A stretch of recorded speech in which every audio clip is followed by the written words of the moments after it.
Salah satu posko pengungsian yang rentan terkena penyakit banjir ialah kantor suku Dinas Kesehatan Jakarta Timur yang terletak tidak jauh dari lokasi banjir, Kampung Pulo. Di tengah kondisi banjir yang masih terus menggenangi perumahan warga di Kampung Pulo, Kampung Melayu, banyak warga yang memilih bertahan di posko pengungsian. Beruntung di lokasi pengungsian suku Dinas Kesehatan Jakarta Timur terdapat pos kesehatan untuk mengobati pengungsi yang menderita diare, demam, dan gangguan saluran pernafasan atas. Berdasarkan keterangan dari Kepala Seksi Pelayanan Kesehatan Sudin Jakarta Timur Indra Setiawan, sejauh ini belum ada indikasi pengungsi banjir terkena leptospirosis. Ya, sampai saat ini sih kami belum mendiagnosa ke arah sana. Oleh karena itu kami baik dari Dinas Kesehatan Provinsi, Suku Dinas Kesehatan Provinsi, dan Puskesmas yang selama ini berada di titik-titik pos kesehatan, kita menguatkan dari dokternya. Jadi dokternya atau perawatnya dalam rangka mendiagnosa leptospirosis itu. Jadi memang kita untuk dokter-dokternya tuh pada saat memeriksa pasien, kita sudah mencari adakah yang terindikasi ke arah sana. Kalau memang ada, ya kita secara berjenjang itu mulai dari puskesmas, rumah sakit, nah untuk mengelola penderita leptospirosis. Namun aktivitas warga yang kerap bersinggungan dengan genangan air di seputar lokasi banjir tidak menutup kemungkinan akan terinfeksi penyakit seperti leptospirosis. Korban yang terjangkit biasanya akan menderita panas tinggi. Posko kesehatan ditangani oleh tenaga medis yang juga menyediakan obat-obatan secara gratis. Dari Gilaldi, Irham Andri, Berita 1, Jakarta. Pemirsa, banjir masih terus melanda wilayah Jakarta dan sekitarnya. Di tengah bencana banjir, para pengungsi mulai terjangkit penyakit di posko pengungsian. Penyakit apa saja yang dapat menyerang korban banjir? Dan apa saja yang perlu diwaspadai oleh korban banjir di pengungsian? Kita akan segera membahasnya bersama dengan Kepala Dinas Kesehatan DKI Jakarta, Din Emawati, dan juga Dr. Gia Pratama. Terima kasih Dr. Gia dan juga Ibu Din, terima kasih sudah bergabung bersama kami di Jual Siang. Saya mungkin ke Dr. Gia dulu. Dr. Gia, kita berbicara mengenai penyakit di tengah-tengah kondisi banjir. Sebetulnya penyakit-penyakit apa saja yang perlu diwaspadai? Oh, memang banyak sekali. Banyak sekali ya. Pertama dari perubahan suhu dulu, perubahan cuaca. Itu dari perubahan suhu yang berkali-kali bertubi-tubi mengenai tubuh kita, itu daya tahan tubuh langsung menurun drastis, langsung seketika. Karena itu virus, bakteri itu dengan gampang sekali masuk. Nah, sekarang bakteri-bakteri apa yang paling sering ada pada kondisi banjir ini? Yaitu bakteri-bakteri yang memiliki medium air sebagai pintu masuk ke dalam tubuh kita. Salah satu yang terbanyak adalah leptospirosis. Nah, kalau leptospirosis kan juga ada penyakit-penyakit lain, ada diare, demam berdarah. Tapi kalau menurut Dokter G ini yang paling mengancam nih, yang paling bahaya sekali itu leptospirosis. Ada dua tipe mengancam, satu dari segi jumlah, satu dari segi keparahan, severity. Untuk severity memang leptospirosis cukup tinggi, angka kematiannya mencapai 7 sampai 16%. Bahkan waktu banjir melanda Jakarta 2002 beberapa tahun silam itu angka kematian mencapai 21%. Itu cukup tinggi ya. Kalau Ibu Din, ini penyakit-penyakit yang tentunya Anda temukan di lapangan.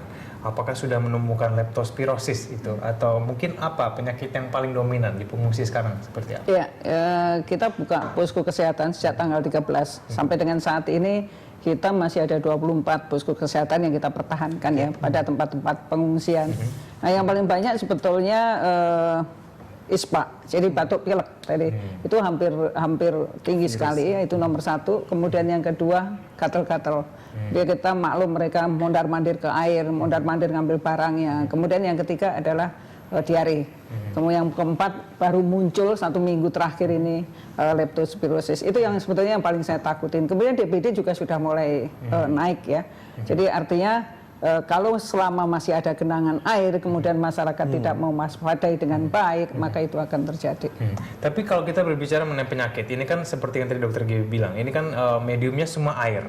Mungkin ada nggak sih gejala-gejala awal ini yang secara umum dapat dilihat, terus ini bisa diidentifikasi sendiri demi sedikit, ini penyakit jenis apa, Dokter G?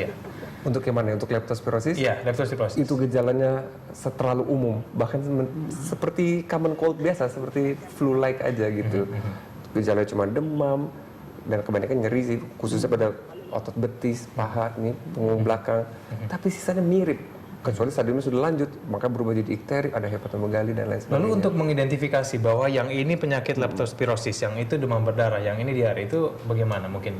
Nah itu bisa dari lab, tapi kita tuh pengen sekali bahwa warga itu bisa, kalau dia demam, dia dengan otomatis langsung memeriksakan dirinya gitu, tidak menganggap enteng seperti itu. Karena kadang-kadang dianggap cuek kayak, oh ini demam biasa, nggak tahunya datang ke kita kondisinya sudah parah. Gitu.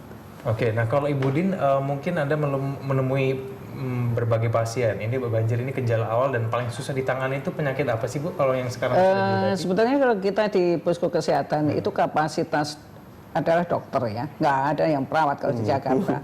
Artinya sebetulnya bisa terdeteksi di sana. Kemudian lab kan juga cukup banyak ya, cukup bagus, obat juga cukup.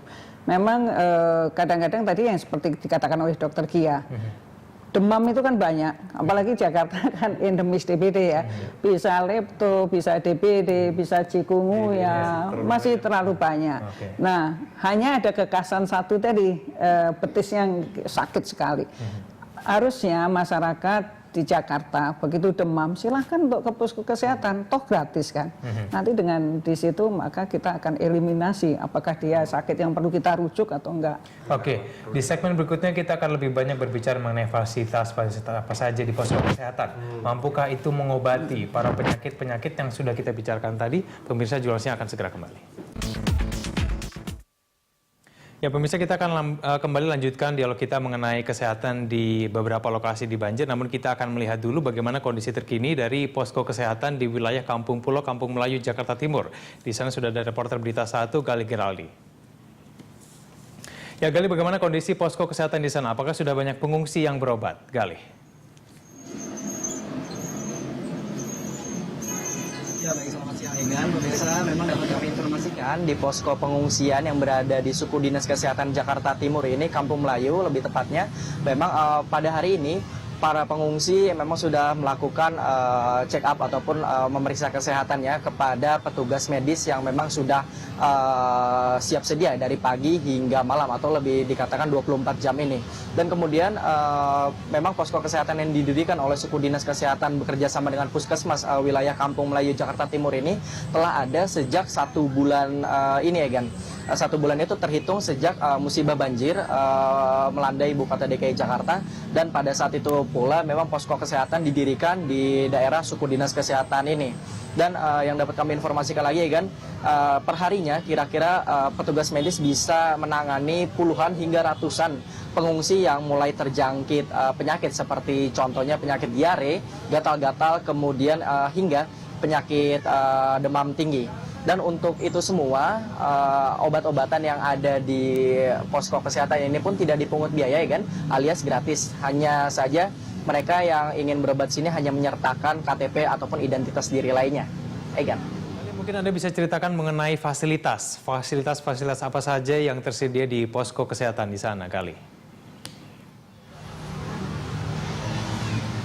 Ya baik Egan, memang untuk fasilitas di posko kesehatan di Sudin Kesehatan Jakarta Timur ini memang bisa dibilang apa adanya. Hanya ada alat periksa darah atau tensimeter dan juga yang seperti saya katakan tadi yaitu fasilitas obat-obatan gratis. Namun untuk cek darah ataupun yang lain masih belum dapat ditangani oleh petugas medis yang hadir di suku Dinas Kesehatan Jakarta Timur ini Egan. Kemudian untuk sekali lagi dapat kami informasikan bahwa selain tensi dan juga obat gratis yang ada di sini, fasilitas ini ialah dokter yang standby 24 jam yang siap siaga untuk melayani keluhan para pengungsi yang mulai terjangkit penyakit pasca terjadinya banjir. Kevin Egan. Baik, demikian laporan dari reporter Gali Geraldi dari Posko Kesehatan Kampung Pulo, Kampung Melayu, Jakarta Timur. Kembali kita lanjutkan dialog kita bersama dengan narasumber kami. Saya ke Dr. Gia dulu. Dr. Gia, sebetulnya idealnya nih, di kondisi pengungsian serba terbatas, itu posko kesehatan fasilitasnya seperti apa sih? Ya kita lihat dulu masa inkubasi beberapa penyakit yang tersering itu gitu.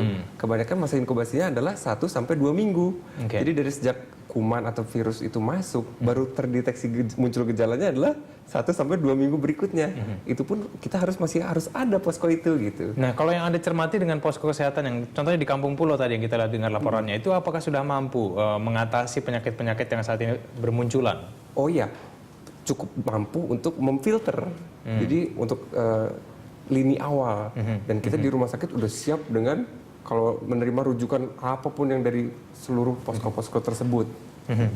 Oke, saya ke Ibu Din. Ibu Din, kalau kita cermati posko kesehatan meskipun dengan kondisi beberapa ada yang terbatas, tapi kan ini juga pengungsinya banyak, yang terkena penyakit banyak. Ini bagaimana Anda mengatasi itu? Ya, yang pertama tentunya dari aspek SDM ya. Saya nggak sendiri. Jadi yang di tempat-tempat posko kesehatan itu selain dari puskesmas, kemudian dari suku dinas, dari dinas kesehatan, kita juga dibantu oleh dari teman-teman organisasi, ada ID, kemudian ada rumah sakit dan lain sebagainya. Jadi sebetulnya kalau aspek kompetensinya sih sudah clear ya. Memang kalau di posko kan layanan primer. Jadi mereka yang men-screen itu sakitnya apa. Apabila masih bisa diatasi di lapangan, ini kita atasin. Tetapi bila mana tidak, kita rujuk ya. Kita dirujuk ke rumah sakit terdekat. Harus dong kalau memang tidak bisa. Baik, dan rujukan itu juga gratis, jadi bukan bayar. Jadi nggak masalah sebetulnya, nggak usah kepikiran. Bu Din dan juga Dokter Gia, ini sebetulnya kita menampilkan grafik mengenai jumlah posko kesehatan dibandingkan dengan posko pengungsi banjir di Jakarta. Kita cermati ini ada 97 lokasi posko pengungsi banjir di Jakarta, sedangkan posko kesehatannya baru 14 lokasi. Nah, ini kan jauh sekali, Ibu Din. Ini kan kalau kita cermati sebetulnya kan idealnya setiap ada posko pengungsi ada juga posko kesehatan. Nah, ini kesulitannya mungkin sangat ya. Jadi kalau standarnya sebetulnya sebuah pengungsian tuh idealnya seperti kayak di GOR ya. GOR, kemudian di Binawan, kemudian di suku dinas itu ada sebuah pengungsian, kemudian ada lokasi. Kalau yang tadi dikatakan pengungsian sekian banyak, itu kan yang berceceran di Jatinegara Barat, ya dengan tenda-tenda. Kita tidak bisa 24 jam, tapi ada. Di sana tuh ada ambulans yang kita taruh di sana dengan tenaga medisnya. Kemudian dia sampai jam 7, jam 8 malam. Dia nggak bisa 24 jam karena dia tidak ada tempatnya. Jadi tadi yang sejumlah itu tadi yang saya katakan tadi, yang statis ya. Tetapi yang mobile jauh lebih banyak. Tetapi tidak tercatat di dalam yang harus siaga. Paling tidak ada yang menjaga gitu Bu ya, meskipun tidak ada poskonya. Oke, kita akan lanjutkan lagi dulu kita di segmen berikutnya. Pemirsa, Jurnalnya akan segera kembali. Kembali di Jurnal Siang Pemirsa dan kembali kita lanjutkan dialog kita. Ibu Din, mungkin saya akan tanyakan dulu mengenai evaluasi sementara nih. Karena kan banjir belum selesai nih kayaknya masih. Tapi sementara ini apa? Penyakit apa yang dominan? Berapa jumlahnya dan penyakit penanggulangannya sampai saat ini seperti apa? Ya, yang paling banyak adalah batuk pilek. Itu hampir 60% lah dari 22.000 yang berobat. Kemudian sisanya tadi gatal-gatal itu sekitar 20%-an. Diare 4%, sekitar 4-5%. Kemudian sisanya yang macam-macam ya, yang pekel dan lain. Kemudian kemarin 1 minggu ini mulai muncul leptospirosis ya di Jakarta Barat, khususnya di Kalideres dan Cengkareng. Sebetulnya itu juga sangat mengkhawatirkan bagi kita.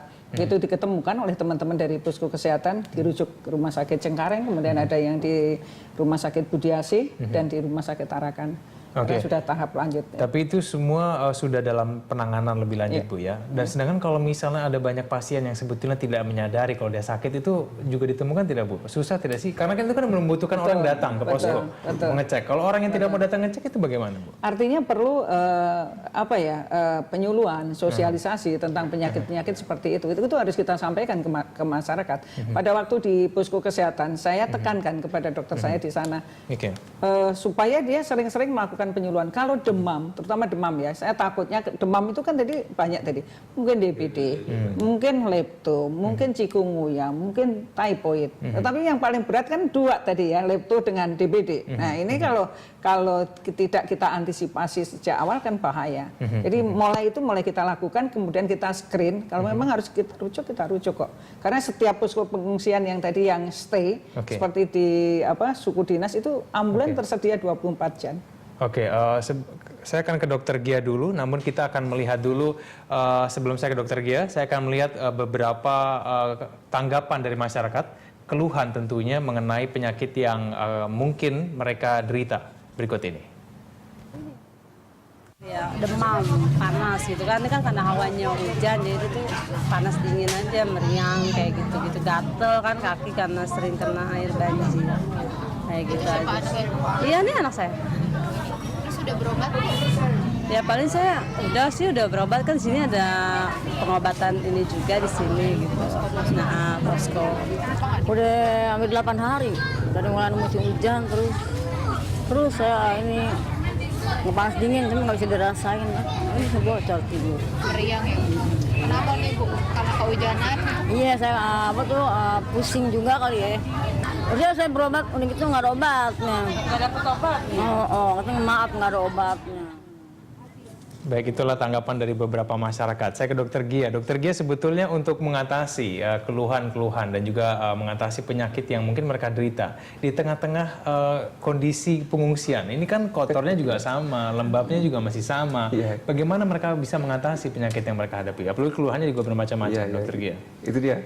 Penyakit-penyakit infeksi di Indonesia ini masih meraja, masih nomor 1 nih. Belum bisa dikalahin sama degeneratif atau yang lain-lain. Itu diakibatkan oleh sesederhana kelembapan gitu. Dan masalah banjir saya percaya oleh Pak Jokowi, beliau akan bisa menyelesaikannya.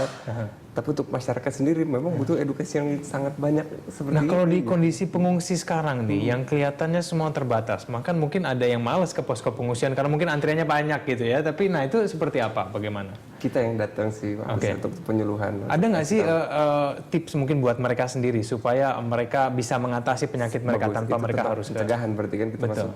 Kita lihat dulu penyakit-penyakit yang terbanyak apa, itu yang kita cegah. Dan penyakit-penyakit itu apa? Contoh diare, berarti jaga makanan. Berarti DBD, jangan sampai ada genangan air yang dekat situ, jangan ada nyamuk. Leptospirosis, jangan sampai kita punya luka terus main di air atau kucek-kucek mata. Ya, tapi kayaknya itu susah ya kalau di posko pengungsian ya. Oke, kita akan kembali lanjutkan mengenai bagaimana solusi terbaik, bagaimana kita bisa mencegah hal-hal ini supaya tidak terulang kembali di segmen berikutnya. Pemirsa, Jurnal Siang akan segera kembali. Ya, kembali di Dialog Jurnal Siang. Ibu Din, kita sekarang berbicara mengenai solusi terbaik. Menurut Anda, mungkin Anda memiliki informasi dari petugas di lapangan, sebetulnya untuk bisa mencegah hal-hal ini terjadi kembali, supaya penyakit-penyakit ini paling tidak ketika berulang lagi, ketika banjir berulang, bisa diminimalisir. Ini seperti apa, Ibu Din? Ya, sebetulnya kuncinya satu, perilaku hidup bersih dan sehat. Ya, kalau pengungsi sampahnya nggak berceceran, dikumpulkan, kemudian sebelum makan cuci tangan, cuci kaki, habis dari air banjir dia cuci tangan, cuci kaki, semuanya juga selesai. Tadi diare tercegah, leptospirosis akan tercegah. Itu bisa dilakukan, Bu, di tengah-tengah posko pengungsian yang begitu banyak orang. Tidur aja tumpuk-tumpukan gitu, Bu. Itu bisa, Bu, ya? Kita lakukan edukasi kepada mereka. Bahkan kita didampingin dari teman-teman psikolog ya. Jadi memberikannya dengan senang hati, kemudian dengan bermain supaya anak-anaknya juga nggak boring ya. Banyak kita lihat ibu-ibunya juga boring. Jadi itu kita lakukan dan kita juga sampaikan kalau mereka masih mempunyai kegemaran membuang sampah pada tempat, tidak pada tempatnya, banjir, tumpukan sampah, penyakit ya dok ya, diare dan lain sebagainya. Ibu Din, saya juga melihat bahwa berita-berita terakhir ini menunjukkan bahwa para pengungsi ini ogah makan karena makannya membosankan gitu kata. Ini kan juga mengganggu proses pemulihan mereka. Nah, ini bagaimana kalau melihat penyakit? Itu penjaga penyakit. Bagaimana, Dokter? Kalau untuk sehat kan butuh makan bagus dan lain sebagainya. Kalau pada nggak mau makan juga. Nah, itu juga kesulitan. Oke. Kalau Dokter Gia sendiri seperti apa? Ini pencegahan terbaik. Mungkin diawali dari rumah ya. Itu seperti apa sih, Dokter? Iya. Ingat, kalau dia bisa jaga minimal diri sendiri dan keluarganya itu udah cukup. Tapi di copy paste ke seluruhnya gitu. Mengubah perilaku orang kan apalagi di tengah pengungsian kan susah tuh. Ya, penyuluhan-penyuluhan gitu selama ini berjalan nggak sih? Harus ada yang melakukan tetap. Itu cara terbaik sih, Mas. Oke, baik. Kita terima kasih atas dialognya pada hari ini. Semoga kita berharap bahwa meskipun di tengah-tengah kondisi pengungsian begitu penuh, paling tidak kesehatannya terjamin. Begitu ya. Terima kasih Bu Din telah bergabung bersama kami di Jurnal Siang. Terima kasih dokter. Sama-sama. Selamat siang. Sampai jumpa.